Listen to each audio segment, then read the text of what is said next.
আজকে দ্বিতীয় বর্ষের ক্লাস শুরু হবে। আজকে ক্লাস নেবেন ধ্রুপদ ঘোষ। আজকের বিষয় কনসেপ্ট অফ স্টানিসলাভস্কি। আমি ডেকে নিচ্ছি আমাদের কর্ণধার এবং আজকের প্রশিক্ষক ধ্রুপদ ঘোষ মহাশয়কে। যে তার মতো আমাদের অঙ্গসেনার যে কোর্স হয় প্রথম বর্ষ এবং দ্বিতীয় বর্ষ, তো আজকে দ্বিতীয় বর্ষের ক্লাস শুরু করবার জন্য তাকে অনুরোধ করছি। ধন্যবাদ।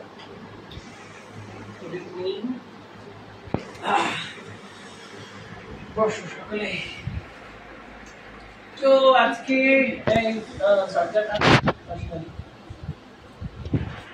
আজকে যে অভিনয়ে এটা তোমাদের কিছুটা স্পেশাল পেপারের থিওরিটাও হবে, সাইকোটেকনিক যেটা আছে বা বডি আর মাইন্ড, এই পোর্শনটাকেও তোমাদের এই প্র্যাকটিসটা কভার আপ করবে। তো একটু জানি প্রথমে স্টানিসলাভস্কি সম্পর্কে কে কি জানি তা। আমরা অভিনেতার মনস্তাত্ত্বিক জগৎ এবং সাথে সাথে চরিত্রেরও মনস্তাত্ত্বিক জগৎকে আমরা এক্সপ্লোর করার চেষ্টা করব এবং সেটা তিনি করেছিলেন। একটা গল্পের মাধ্যমে শুরু করলেই ভালো হবে। তিনি এবং তার ছাত্ররা মূলত রিহার্সাল দিতে দিতে এই থট প্রসেসটা আবিষ্কার করেছিলেন। কোন নাটকের রিহার্সাল দিচ্ছিলেন তারা? অথেলো, শেক্সপিয়ারের অথেলো নাটকের। তো সেই রিহার্সাল প্রসেসটাতে যা যা হয়েছে সেটা তিনি একটা বইয়ের আকারে লিখেছিলেন এবং একজন অ্যাক্টরের এই অথেলো হয়ে ওঠা, একজন অ্যাক্টর তো তার প্রত্যেকের নিজস্ব একটা স্বাতন্ত্রতা রয়েছে, নিজস্ব বৈশিষ্ট্য আছে। যেমন ও শাড়ি পরে এসছে, আপনি চুড়িদার পরে এসছেন, ও চুড়িদার ছাড়া এসছেন, ও প্যান্ট শার্ট পরে এসছে। প্রত্যেকের একটা বাড়ি থেকে এসছে, তাদের বাড়ির কতগুলো বৈশিষ্ট্য তার গায়ের সাথে লিপ্টে আছে, তাই না? মোটামুটি এই বিষয় সম্পর্কে ওনার যা মতবাদ, যে 10টা বিষয় উনি প্রকাশ করেছেন, সেগুলো সম্পূর্ণ না হলে তো একটা অভিনেতা হওয়া যায় না। তা সেই পুরো অভিনেতা হতে গেলে যা যা প্রয়োজন, যা যা বৈশিষ্ট্য মানুষের থাকা প্রয়োজন, সেগুলো আরো অনেক ভালোভাবে নিজেদের পড়াশোনা করতে হবে। নিজেদের নয়, আমি এবার পরের দিন যেটা করবো তোমাদের টাস্কটাও দিয়ে দিই। সবচেয়ে কঠিন অভিনয় কি বলতো? কি বলতে সবচেয়ে কঠিন অভিনয় কি?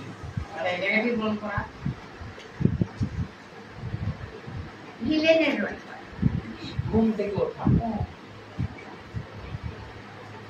আমি এটা পরের দিন তোমাদের আর একটা ক্লাস আছে, আরেকটা ক্লাস আছে, এটা তোমাদের করে আনবে। এটা তোমাদের বাড়ির কাজ হলো।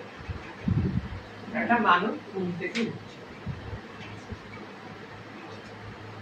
প্রথমত তোমার নিজের একটা চেক করো, ঠিক আছে? তুমি ঘুম থেকে উঠছো, এবং তুমি ঘুম থেকে ওঠার সময় বোঝাবে যে ঘুম থেকে উঠে তুমি কি করি। ঘুম থেকে উঠে কি করি আমি জানতে চাইছি না। ঘুম থেকে ওঠাটা তুমি আগে চিন্তা করো।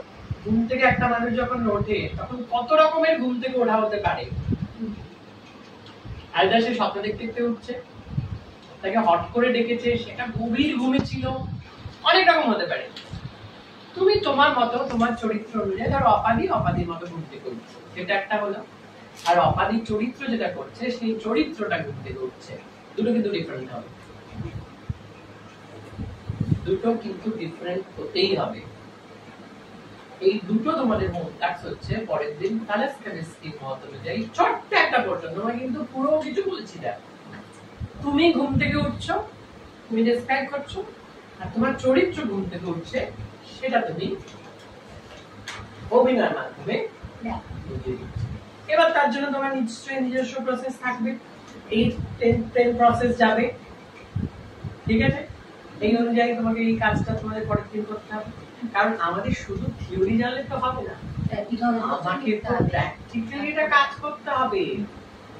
আমি যমুনার ঠাকুমা করি, আমি মনসা করি, আমি গোলক্ষ করি, আমি মৃণাল করি, আমি হেমাঙ্গিনী করি, এটা তো আমাকে প্র্যাকটিক্যাল করতে হবে। সেই জন্য তোমাদের এবার দুটো করে ক্লাস রাখা হয়েছে। স্টানিসলাভস্কিরও দুটো ক্লাস রাখা হয়েছে, ব্রেক টাইমে দুটো ক্লাস রাখা হয়েছে, ঠিক আছে, যাতে তোমরা হ্যান্ডস অন শিখতে পারো বিষয়টা। বুঝতে পারলে? আর কারো কিছু প্রশ্ন? নিশা? না মানে তো পরে জিজ্ঞেস দি বাইরে